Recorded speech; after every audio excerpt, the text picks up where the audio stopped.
नमस्कार दोस्तों, स्वागत है आपका हमारे YouTube चैनल में। आज हम बात करने वाले हैं डीएनए फिंगर प्रिंटिंग के बारे में। तो चलिए वीडियो को शुरू करते हैं। डीएनए फिंगर प्रिंटिंग जो होता है, मनुष्यों के न्यूक्लियोटाइड की क्रम तुलना के बीच जो संबंध होता है उसी को दर्शाता है। यानी डीएनए फिंगर प्रिंटिंग के द्वारा ही आपका संबंध आपके माता पिता से मिलता है या नहीं मिलता, उसको दर्शाने के लिए उपयोग किया जाता है डीएनए फिंगर प्रिंटिंग। जो डीएनए फिंगर प्रिंटिंग होता है, इसकी खोज एलेक्स जेबरी नामक वैज्ञानिक ने 1985 ईस्वी में किए थे। और जो डीएनए फिंगर प्रिंटिंग होता है, इसे हम डीएनए प्रोफाइलिंग अथवा डीएनए टाइपिंग भी करते हैं। यदि आपके बोर्ड एग्जाम या कॉम्पिटिटिव एग्जाम में पूछे कि डीएनए फिंगर प्रिंटिंग तो क्या है और डीएनए प्रोफाइलिंग अथवा डीएनए टाइपिंग क्या है, तो आप डीएनए फिंगर प्रिंटिंग को ही बता दीजिएगा। इसी को हम डीएनए प्रोफाइलिंग और डीएनए टाइपिंग भी करते हैं। आगे देख लेते हैं डीएनए फिंगर प्रिंटिंग का सिद्धांत। डीएनए फिंगर प्रिंटिंग का सिद्धांत क्या है, इसको देखते हैं। सभी मनुष्यों के जो डीएनए में 99.9% जो डीएनए होता है एक समान होता है। यानी 99% डीएनए सभी मनुष्यों में समान होता है। केवल 1% यानी 0.1% न्यूक्लियोटाइड जो बेस सीक्वेंस होता है वो अलग होता है। ये दोनों जो न्यूक्लियोटाइड होते हैं वह डीएनए फिंगर प्रिंटिंग के रेपिटेटिव सीक्वेंस के भिन्न पे आधारित होते हैं। यानी रेपिटेटिव सीक्वेंस क्या है, उसी के आधार पर यह आधारित होते हैं भिन्नताओं में, मतलब अलग अलग से। जो डीएनए होता है वह मुख्यतः दो प्रकार का होता है। एक होता है बल्क डीएनए, दूसरा होता है सैटेलाइट डीएनए। बल्क डीएनए को हम कोडिंग डीएनए भी कहते हैं, जो कि हर मनुष्य में पाया जाता है। और जो सैटेलाइट डीएनए होता है, जिसे हम नॉन कोडिंग डीएनए कहते हैं, वह केवल 0.1% लोगों में पाया जाता है। इसको आप ध्यान में रखिएगा, ये भी पूछता है आपके एग्जाम में। आगे देख लेते हैं डीएनए फिंगर प्रिंटिंग का उपयोग कहाँ होता है।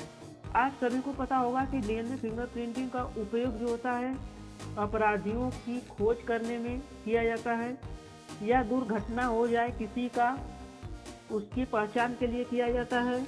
और डीएनए फिंगर प्रिंटिंग द्वारा जो घर के सदस्य हैं उनके बीच का संबंध को बताया जाता है, और इसके द्वारा पिता और पुत्र के बीच का संबंध भी बताया जाता है।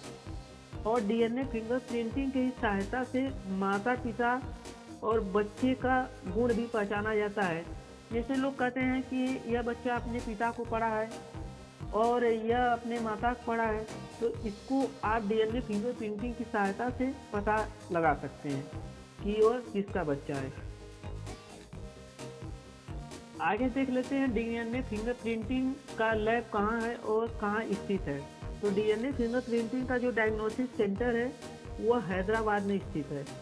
यह क्वेश्चन बहुत पूछता है कि DNA finger printing diagnosis centre कहाँ है, तो इसको आप बता देंगे कि हैदराबाद में स्थित है। इसका जो केंद्र होता है विज्ञान प्रौद्योगिकी जो मंत्रालय होता है उसी के विभाग के अंडर में आता है। यह केंद्र आधुनिक जीव विज्ञान अनुसंधान और सेवाओं को एकत्रित करता है। यह केंद्र हैदराबाद विश्वविद्यालय और मणिपाल विश्वविद्यालय से मान्यता प्राप्त है।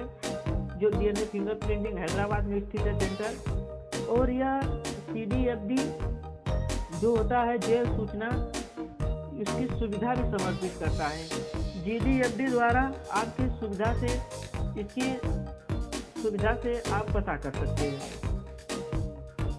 आगे देखते हैं कुछ प्रीवियस ईयर का क्वेश्चन जो अगले एग्जाम में पूछा गया है पहले। तो उसको सबसे पहला पूछा गया है कि डीएनए फिंगर प्रिंटिंग की खोज किसने किया था। अभी हमने पीछे पढ़ा कि डीएनए फिंगर प्रिंटिंग का खोज एलेक्स जेबरी नामक वैज्ञानिक ने किया था।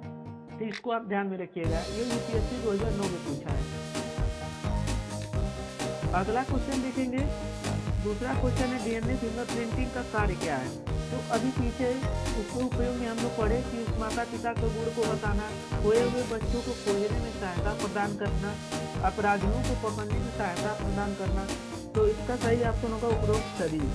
यह रेलवे एनटीपीसी 2016 में पूछा गया क्वेश्चन है। अगला क्वेश्चन है क्वेश्चन नंबर 3, डीएनए कितने प्रकार का होता है। तो डीएनए जो होता है मुख्य रूप से 2 प्रकार का होता है, जिससे हम कोडिंग डीएनए कहते हैं और नॉन कोडिंग डीएनए कहते हैं। अभी पीछे पढ़े थे हम लोग। अगला क्वेश्चन देख लेते हैं, क्वेश्चन नंबर 4, क्रोमोसोम जो होता है किससे मिलकर बना होता है, जिसे हम शुक्राणु कहते हैं। तो जो क्रोमोसोम बना होता है इसका जवाब आप कमेंट में बताएंगे किससे मिलकर बना है। आज के लिए इतना, अब मिलते हैं अगले वीडियो में। तब तक के लिए धन्यवाद। यदि किसी भी वीडियो पर टॉपिक चाहिए तो कमेंट जरूर करिएगा, जिस टॉपिक पर वीडियो चाहिए।